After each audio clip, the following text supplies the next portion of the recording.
We're given a nuts and bolts view of our world because that's the kind of society we live in, but there's a lot of phenomena that doesn't fit into that. And this is a lovely old woodcut from the medieval times that in a sense sums it up. Man is forever seeking for a deeper wisdom, a deeper awareness of his world.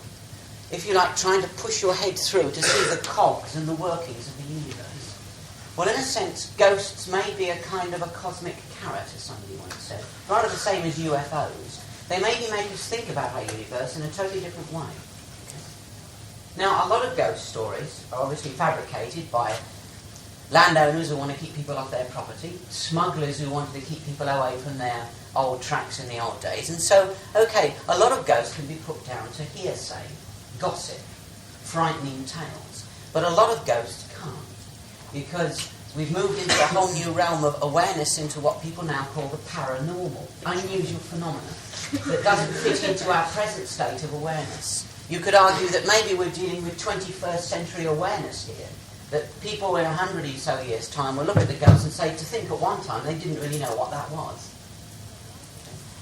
So the idea of a frightening image is not always the case, because I was introduced to all of these subjects, UFOs, ghosts, ley lines, dowsing, and dowsing has quite a bit to do with what we're going to talk about this evening. I was introduced to all of these things by seeing a UFO.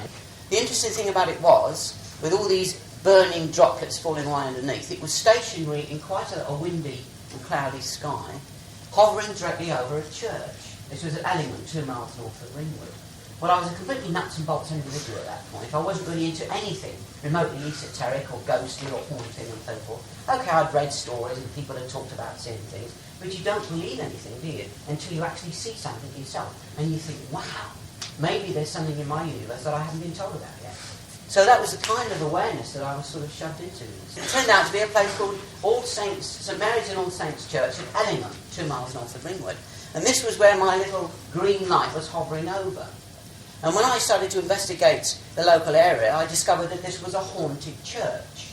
There was apparently a monk's ghost that drifts his way through the building and walks through walls. They're very characteristic things to do, these ghosts. They walk through walls. And there's also allegedly a ghost of a woman connected to a manor house a bit further down the road, called Moyles Court, who's apparently seeking Christian burial. Apparently she was a naughty girl at one time, and she was beheaded down at Winchester for various things that she did. And she's trying to get back to her tomb, her family tomb in the graveyard, so the story goes. And a headless figure, headless figure, it seemed to shamble along this road and in through the gate and trying to find Christian burial. So a lot of ghosts are attached to graveyards. You might say, yeah, because people are buried there. So we usually associate ghosts with dead people. But that's not necessarily the right attitude to adopt, perhaps. Anyway, this seems to be a very haunted spot, a possible UFO scene over it, and ghosts in and around it. Now, the road linking this to Moyles Court, which is a manor house down the end there, is perfectly straight. And it's also alleged to be haunted. I was suddenly introduced to some incredible things. And underneath this road, between the haunted church and the haunted manor house, there's said to run, some people say a tunnel, others say a current of energy which you can actually douse. That there is some suggestion that maybe there is an X factor that causes ghosts and UFOs and strange phenomena, and that it's to do with the very planet itself. We're not necessarily dealing with souls lost in other dimensions and UFOs from outer space if you're going to bring the UFOs in. But we're dealing with something a lot more interesting, maybe something in the end that's quite scientific and could be explained. Okay. So when you follow that road up, you discover that not only can you douse some kind of influence underneath, but also along that road trots this coach and four ghost, allegedly from the old haunted manor house going down to the church. Now you say to yourself, well, if ghosts are supposed to be lost souls in another dimension, how can an object like a coach be projected? That hasn't got a soul. So is it some kind of memory, a time slip maybe? And there's a lovely case in London of a famous bus that causes crashes, suddenly appears out of the blue, drives down the middle of the road, skidding all over the place, and then disappears, as if it wasn't there. So again, how can you say that a London bus has got a soul? So the idea that these are lost souls in another dimension may have to be revamped. It's possible, as I say, that we're seeing time slips in a sense.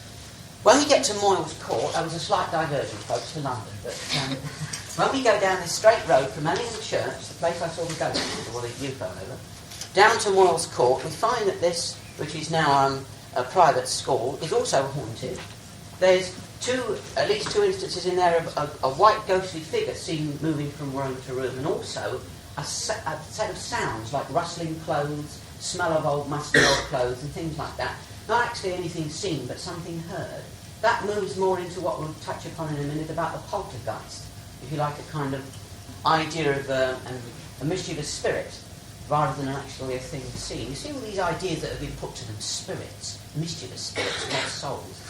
Maybe we're going to have to question that. Anyway, typical example, originally of an old Elizabethan manor house, haunted. Now that is in direct alignment with a haunted church along a haunted road. There seems to be a connection there eventually. And holy ghosts, I call it. They usually associate ghosts with old places, old ruins, usually places that have been associated with trauma or with a lot of people getting together for good and negative reasons, battlefields and so on and so forth. But the idea of this line of monks or this line of people there may have a deeper connection, that we're not actually seeing lost souls in another dimension at these old places, but we're possibly seeing a kind of looped tape, a looped film. There is a theory now that says that the very stonework of these old buildings is like a tape recorder, as this tape recorder is working now, picking up my voice. That somehow, if we had the technology, Bob, that we can actually tap all the sounds, all the visions, all the things that have gone on in those buildings. There was even an experiment done down in a pub in the West Country. You can imagine all the noise and all the horrible conversations that have gone in the pub over hundreds of years. And the idea was that the walls in themselves, because they were a certain structure, could contain all the sounds over hundreds of years and could be played back if done properly. And maybe that when human beings go to these places, they act as kind of receivers for, as I say, a looped tape of time. This may be a bizarre idea, but it's a theory that's been put forward to get away from this idea of people trapped in time, souls lost in a dimension. Back to the idea of dowsing. Underneath all of this phenomena, you see in all of these things, ghosts, UFOs, ESP, clairvoyance, there's always what we call the phenomena, the sensationalised aspect. You know, ghosts are weird and wonderful and they frighten you and they go bump in the night and they're lost souls, unquote. Well, there has been a recent sort of idea, I suppose you can call it a breakthrough, that there's certain energy in the ground, some of it water, some of it magnetic, some of it something we don't necessarily know too much about, which courses along old straight tracks called ley lines in some people's terminology. And when you walk along them, you can actually douse them with very crude angle rods. That there is some kind of X factor that maybe fixes the haunting to a particular place. Now, ley lines are interesting things because in a sense maybe I was introduced to the whole thing at the same time. An alignment through a church and an old manor house, both referring to ghosts, but with seemingly a UFO hovering over that haunted church. Now, Alfred Watkins in the 20s had a vision. You can call it a vision if you like. He was quite, again, a nuts and bolts individual. And he suddenly saw something which made him stand up short. He believed that he saw the whole landscape lit up with energy, as if it had been laid in that way thousands of years ago. Somehow that energy had some form of connection to the lines and the shape of the constellations in the sky and the rising and setting of the sun and the moon over the horizon in relationship to these places. And linking old hill forts, hilltop clumps, castles, churches, there seemed to be a tracery of energy lines. And then instantly it was gone. And he loved his countryside. He was a country man. He was aware of his surroundings. And so the fact that he saw this really shook him. He'd never seen that before. So there was this idea, kind of, that the earth was alive. Now we've got Mr. Colin Wilson here, and he's dowsing at the Merry Maiden's ancient stone circle in the south of England with his pork pie hat on. And incidentally, he's dowsing with some old whale bones there in the classic forked twig stones. And he's dowsing over these old standing stones in a circle. It's claimed that at these standing stones, and along the tracks that used to link them together, there is some form of energy. And along these tracks there will appear ghosts and UFOs and phantoms and visions. And at these ancient centres, often Christianised and built upon, like at Ellingham Church, you will find a tremendous concentration of energy.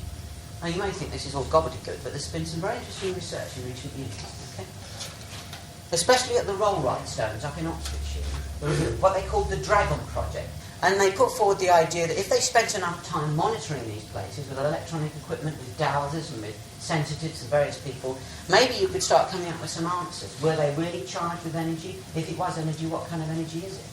They've had some interesting successes, photographs of stones giving off light energy that can't actually be seen necessarily with the naked eye, stones that give off energy of some form at sunset and sunrise.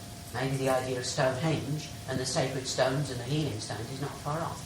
And also feelings within the circle, not so much of hauntings, but of presences, as if other things are there or other people are there that they cannot see. As if maybe all that went on in that ancient church, because that's what the old circles were, if you like, old churches, is again remembered in the place. Rather like the haunted church and the haunted pub. It's been left there, not over hundreds of years, but now thousands of years. So isn't that incredible? If only we could break that kind of technology that maybe we need, we could play back all that's gone on our landscape, maybe for thousands of years. So maybe ghosts have a scientific application after all. When we come to some of the more local sites, Knowlton Rings is a wonderful example of A, how the Christians Christianised ancient sites by bunging churches in the middle of them. B, how we have a haunted church in the middle of a pagan earthwork. And C, in relationship to ley lines and earth energies. Now you can go to this place and you can take your dowsing rods or your pendulums, or if you've got a Noah clairvoyant, take them and they'll probably see the same thing. And they will feel energy in and around the site, not just sun energy or the energy of whatever, but basic energy coming from the ground itself. Now, some people claim that that was a stone circle, not unlike Stonehenge at one time, and the farmers came and pitched all the stones that were around in the centre here.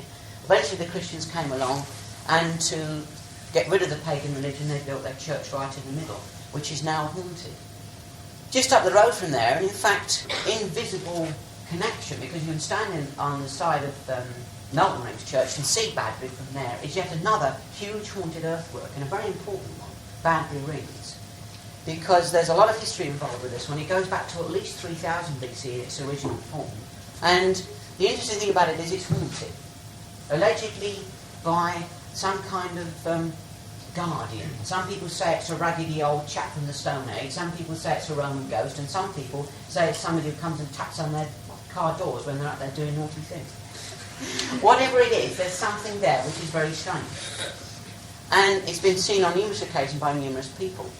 Now these ancient places again could be just replaying time, giving over a vision of a person who was once there, maybe who went through a trauma of some kind, maybe died, or maybe was even born in the place, and left some kind of human emotion there which has been picked up by the site. But the X factor seems to be these earth energies. Badbury Rings is not the only example of ancient places in Dorset, usually Christianised or built on top of eventually, which are haunted. Corfe Castle is another example. Now, there's some evidence to suggest that the mound underneath it was prehistoric, and then of course they came along and used that gap in the Purbex as a guardian place, obviously, for stopping people getting through, etc. And that's haunted to the eyeballs as well. A lot of weird, wonderful apparitions and knocks in the night, and things that go bump in the night, etc. But another example of a ruined castle, a ruined building being haunted. Now, okay, there's lots of deaths and lots of trauma has gone on in that place. Is that the reason why, for instance, that place is haunted, and yet the cafe down the road isn't? Now, the idea of phantoms only being seen by one or two people, and then they can be dismissed off as pure illusion, is often knocked on the head by this idea of phantom armies, or collective phantoms, if you like. They go around in groups, these guys. That one lot is supposed to march up in the Purbex when the country is under threat. It's rather like Drake's drum. It starts doing a paradiddle when somebody's coming over the channel to invade us.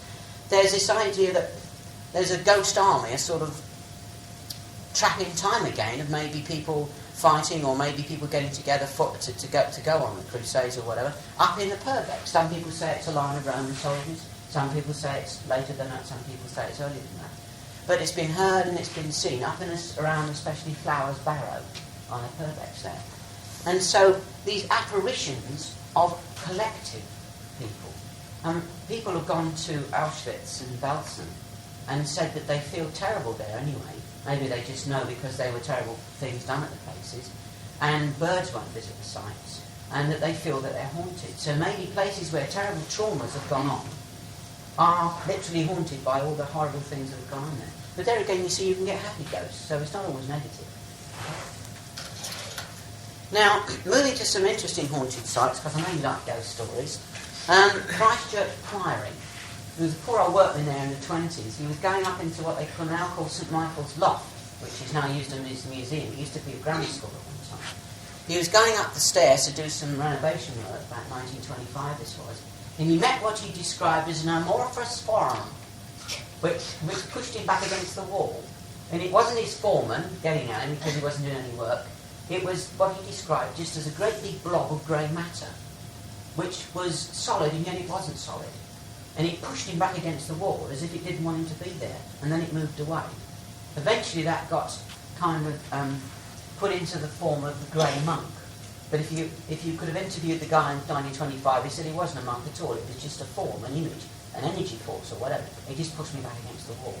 So this place seems to be very haunted. Interestingly enough, it's on a number of ley lines. It's also claimed to be a lay centre by some researchers. And it has a number of ghosts, some of them holy ghosts, inside. One especially, the last prior. And there's one particular guide in there, you chat him up in the summer, and he'll actually tell you that he's got so used to seeing and feeling this person around that Prior Draper, that was the supposed to be the ghost, that when he closes up at night, he sort of says, "Good night, John," and closes the door and goes out. It accepts him almost as a permanent resident of the building. And this Prior Draper, so the story goes, he so loved that priory, he died of natural causes, there was no trauma, no murders, no nothing, and yet he's still there. So is it possible that there are certain memories left in a place, if you love a place, as indeed if you hate a place, that you would leave your imprint of yourself there? Not necessarily yourself, in the deeper sense if you believe in a soul, but something of you has been left in that building, and it can be played back and felt by people, especially sensitive people today. So maybe ghosts, as I say, can open up a door into greater realms of awareness. Christchurch is an interesting place again, especially where the two rivers meet, because this would have been a very sacred pagan place, and in which they eventually Christianised. Salisbury Cathedral, 400-foot spire, and also haunted, and you can douse various alignments through it. Interesting legend attached to this one. The sighting of this, rather akin to Christchurch Priory, was the idea that somebody, an entity, a force or something, moved material from the hill or fired an arrow from Old Sarah down into the valley to site the new cathedral. Or at Christchurch, it was the movement of church material down into the valley. Forces, I don't know, you can call it the devil, you can call it God, or you can call it earth energies again. All these places are usually surrounded by myth and legend, not just Christian ideas, but much older ones as well. And they're usually haunted. Again, you can argue that because this is such a concentration of human effort, not only in building it, worshipping it, being buried in it and whatever. Now, the idea of ghosts and UFOs, as I said, I'll be showing you something which is very interesting here. Attached to a haunted church in Egypt. This is a Coptic church, Cairo in Egypt. And it was said to be the Virgin Mary. That this was a blob of energy, amorphous matter, whatever, that appeared for about 2 or 3 nights running in the 60s, was photographed from various angles and then just disappeared. And it was hovering over this church. Rather like the light or whatever I saw. And is that a ghost? Or is that a UFO? Is that a manifestation of energy? Is that a projection of the people inside? Or belief systems that have been locked into that place? What's going on? What is a ghost? Can we just dismiss it off as a load of rubbish? Or can we see it again as a clue into deeper dimensions? I think we've got to take these things quite seriously. Not over seriously, even laugh and joke about it. But at the same time, maybe this is teaching us something that we should be taking note of. Now, the connection between entities, UFOs and ghosts is very interesting, because a lot of UFO reports, you've all read them, you know, the archetypal one where people are stopped on a road and taken into a UFO and examined and things put where they shouldn't be put. And they describe entities of all kinds, humanoid, semi-humanoid, things with long ears and long arms. But the one I want you to be interested in here is this one, which they call the projection or the apparition.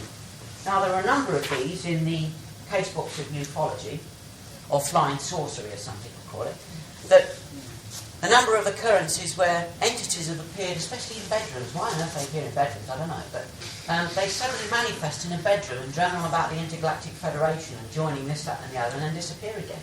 And poor old person's in the beds there shaking their head off, you know, because they've just had a visitation. Now, some people say it's something like an angel from another dimension that comes to give you a message. Other people say it's the devil. Other people believe that these are projections from flying saucers or from other dimensions, literally of people who are trying to get through to us in some way, communicate with us. Others say that this is a ghost in the person's mind, an imaginary image projected by your unconscious mind. There's various theories along these lines, you see. But there's an interesting connection there, as I say, between entities seen in connection with UFOs and ghosts. They often snap on and snap off, as if they're switched on like a vision and then taken away again. In fact, the classic one up in Birmingham in the 60s, there was a Birmingham housewife that was on television the whole lot. She described it rather like a television screen, switching on in the middle, like a hologram we call it today. Bang, there was the guy droning on about the Intergalactic Federation, and then bang, he was gone again. How he got into a bedroom, God only knows. Okay? And a nice little point here, a big head, you see. Some of these entities seen in connection with UFOs are very similar in shape, and now we go serious, to the human fetus. And many people think that this is a symbol of ourselves being projected by the person. Like a little entity that comes in an egg-shaped thing into our world is rather similar to the kind of rebirth that we have, or the birth that we have into this world anyway. That the whole of the UFO and maybe even the ghost phenomena is connected to our own psyche, our own psychological symbolism. Some people say that's too easy, or that's too complicated, or that's hedging it away. You know, that's getting away from the real point. Right? And there is a striking resemblance, you know, staying with UFOs for a bit, and fairies and elves and various things like that. Ghosts and weird things that manifest have appeared in some strange contexts and some strange places and given some strange interpretations. For instance, the nature spirits up at Finghorn, some people would regard those as ghosts, entities which are seen in connection with flowers in nature, that they're ghostly forms as described by the people that see them. That the connection here, on the one side you've got the little flying saucer chappie about 3 foot high stepping out of his toadstool-like looking landed flying saucer, modern analogy, and on the other side you've got the little chappie, the dwarf, with his one-piece suit and turned-up toes and Spock ears, you notice, and his toadstool. Some people have said there is a direct relationship between this symbolism, that the creatures of our unconscious, or of the ghost realm, or of the astral plane as some people call it, are the same creatures that manifested in ancient mythology as pixies and elves and fairies. You may say they're rubbish, you know, there's no connection between them at all. But it's as if mankind is trying to fit this into a context, you see. If you can't fit it into the idea of lost souls, fit it into ley lines. You can't fit it into ley lines, fit it into the psyche and symbolism of this kind. Now, fairies, what on earth are they? Because these seem to sort of mould through dimensions and appear and disappear. Some people believe in them, rather like ghosts, and some people don't. Some people claim they're denizens of other dimensions, or even lost souls come back in another form. Some people claim that they're something a lot more deep and interesting. One man who did is Mr. Carl Gustav Jung. He's seen, first off, he was regarded as passé because Freud was the big daddy of modern-day psychology. Freud, in a sense, has slipped a little now, and Jung's ideas are coming a bit more to the fore. He put forward the idea, for instance, about the UFO, that it didn't come from outer space. It came from inner space. It represented symbolism of your own self. He also put forward the idea that, for instance, poltergeists and some ghosts are also projections of energies from an unconscious part of the human being, which are then seen as apparitions outside of the person. You can say that that is begging the question again. But modern, if you like, a scientific attitude, which may or may not be leading us into an interesting direction. Okay? And the whole idea of poltergeist is fascinating. It's usually in connection with people going through puberty, which is another interesting point to make. That when people are traumatically, emotionally, or even sexually upset, things will manifest around them as if moved by an external force. A poltergeist is often seen a kind of mischievous spirit. That was the original term, if you like, rather in the same way that before they invented the microscope and looked at microbes and microbiology, they said people were invaded with an evil spirit when they were ill. So before they began to understand maybe that the poltergeist had something of a deeper nature, they called it a mischievous spirit outside of us. And they called ghosts lost souls in another dimension, or people trapped because they weren't very good in this world and they're not allowed into heaven, so hard luck, mate, you're in between the two. But This idea is fascinating, touched upon by Jung and Freud and various other people, suggesting that this that we carry around in us, the psyche, the consciousness, whatever you want to call it, is far more stronger, far more potential than we ever imagined. Bring out the magic in your mind. Now, interestingly enough, somebody called Matthew Manning, he used to have poltergeist-type activity like this attached to him when he was going through puberty. And things would fly around, lift off of their own accord, raps and taps and bangs, writing appearing on the wall, all weird and wonderful phenomena. And he said one day he felt he should put his hands on somebody, and he suddenly became a healer. And when he did that, all of this paraphernalia stopped. As if he was being reminded that there was a deeper part of him that he had to take notice of. It wasn't really a ghost outside of him, it was another part of him speaking to him. Ghosts and things manifesting through the landscape, and also the idea of pixies and elves and ents and druids and things, making your landscape come alive. Not such a bad idea. If we were taught that the planet was alive from the start, maybe we wouldn't have polluted it so much. And this is a very ancient belief system, actually, that at one time ghosts, poltergeists, UFOs, lights appearing over churches, whatever, would have been seen within a perfect and quite well understood situation. Because ancient thought would have said, yes, the land is alive. There is a great spirit pervading all things. Spirit, again, you say. There is a great consciousness in all things. The earth is not dead and inert. It is alive. And that the trees are alive and everything else is alive, including the whole planet. And it is imbued with a being, a consciousness, which is in us at the same time. And many ghostly phenomena tend to remind us of the link between the deeper realms and ourselves. And this goes back to the idea of the bards and the druids and the ancient peoples who believed in a landscape that was peopled by ghostly entities, by pixies, dwarves, nature spirits, whatever. And they sang about these things, and they recognised not a nuts and bolts world, but a world that was literally all alive. So if they saw something walk through a wall, they would take it for granted. If they saw a light over a sacred place, they'd say, yes, that is a manifestation of God or a manifestation of the earth energy. They wouldn't have said, oh dear me, that's frightening, I can't put it into my frame of reference. We've got to become more aware of our surroundings and understand that the earth maybe is a lot more interesting and exciting than we've been led to believe. And that we can repeople our landscape with these entities and forms. Now, you might say, okay, well, this is all going back into the past, going pagan, forgetting all the scientific phenomena, and that we don't necessarily want to do that if that's a regression. Well, maybe a touch of the modernism of ghosts and apparitions was photographed in the 60s. This is quite a classic photograph. But in the 60s, there was a fireman and his family up on holiday walking across the downs, and they took a picture of their little girl with a posy of flowers here. And they said, as they did so, and Windscale is over the top of the rise here, down in the valley, and as they took a photograph, there was nothing there behind it. But when the photograph came out, there was this apparent figure. Some people claim it's a ghost. Some people claim it's an entity from another planet. Some people claim that it's somebody in a precious suit, rather similar to the people that would have been down at Windscale experimenting with their bits of whatever, and that it's some form of projection. The spiritualists came along and said, look, there's some connection to the back of the girl, it's ectoplasm coming out of her. She's projecting it. This is a genuine photograph, as genuine as you can get. Kodak actually said that they can't fault this. This is a genuine photograph of an entity, an apparition, a ghost. Big question marks. Perhaps a reminder of the bizarre nature of our world, perhaps another dimension that has suddenly impinged upon ours. So we end up, in a sense, where we began.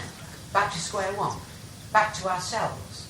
You see, we like to put these answers to them, nuts and bolts, or scientific, or mystical, or esoteric, or just plain silly.